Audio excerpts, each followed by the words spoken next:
Servant King, risen Lord, he is not here, he has risen, just as he said. Jesus redefined greatness long before the resurrection ever took place. He did not rule with force or demand recognition. He served. He lowered himself.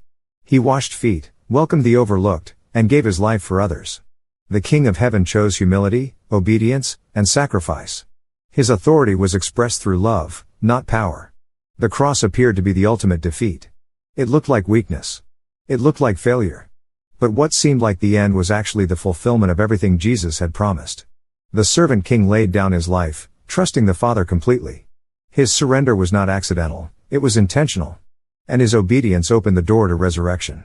The resurrection changed everything. The tomb was empty. Death was defeated. Hope was restored. Jesus rose just as he said he would, proving that his words can be trusted and his promises are secure. The risen Lord validated every claim he made and every invitation he extended.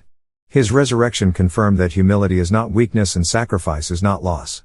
The resurrection also reframes how we understand following Jesus. If the King serves, then his followers are called to do the same.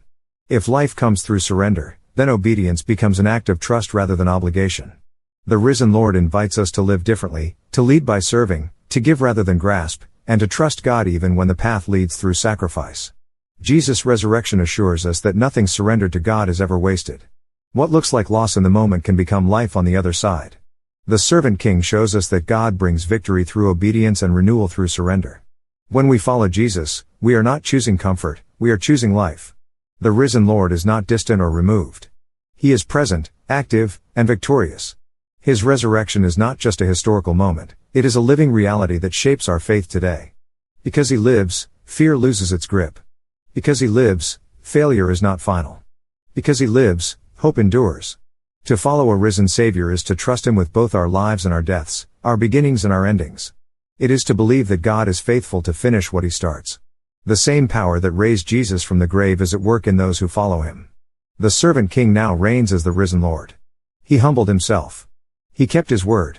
He rose in victory. And because he lives, we can live with confidence, purpose, and hope.